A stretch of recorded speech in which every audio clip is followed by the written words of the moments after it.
I think it's really important that Gosport recognises its heritage and makes some effort to conserve it.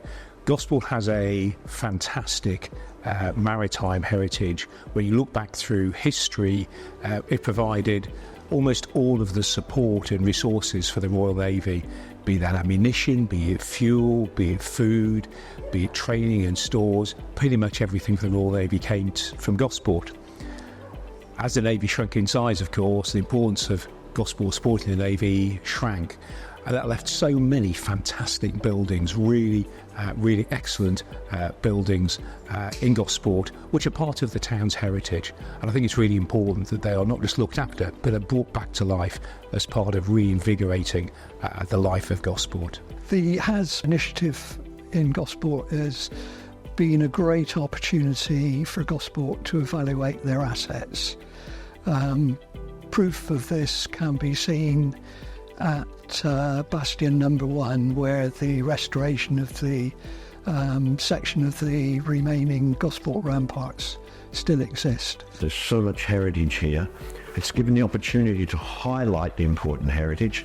It's demonstrated and helped people to figure out how to conserve this. And this means they're developing the historical heritage of Gosport to tell the story. It's laid dormant for so long, and this has given the opportunity for people to see what is so important about Gosport and what it played in the history of this country, especially the South Coast. Gosport Society's involvement in the HAS initiative was to organise the publication of the history of Gosport. The publication was led by our previous chairman, Lewis Murray, who invited 10 local authors to contribute to the book.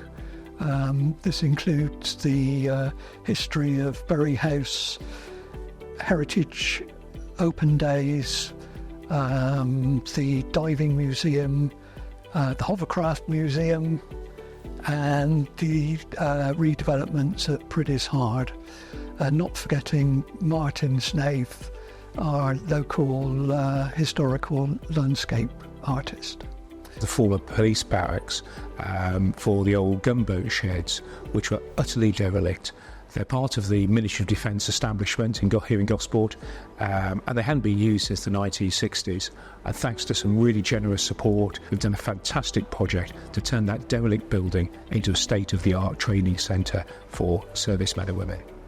Heritage Open Day started in Gosport. It's one of the biggest in the country, and that just shows what a small town or borough of Gosport has to offer. We have more here to offer on Heritage Open Days than in Winchester and other areas.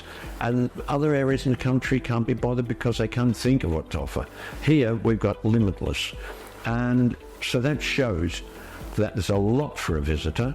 The amazing environment that we've got out there in Gosport. We've got that green and blue open space, which is great for visitors, family. It's family friendly, visits to the beach, to these heritage attractions and sites that, a lot of places don't have, and we've just got some fantastic sites to get and see. To walk down a beach where you're not just looking at the horizon being the end of the sea, you're looking at an island that's alive, then you're looking at all the different vessels that are coming down, from yachts to military boats, big and small, aircraft carriers, cruise liners, there's everything, cargo ships, oil tankers, and then you have the ferries. It's a lovely area to walk all the way around the coast. There are lovely places, there's cafes and restaurants to go out and eat. There's plenty of places where you can safely sail, be that dinghies or yachts. You can kayak, paddleboard. There are some really good sailing clubs locally. There's just lots to do. And one of the things that's quite unusual here for the South Coast is it doesn't feel as busy and as built up as it does in so many of the other local towns. Where else can you live in an urban situation? We're all within walking distance. We have the sea, the harbour life, country life, parks and a mild climate, museums and sporting facilities of all kinds. easy access to the motorway, ferries and airports. So we've got everything in Gosport, really.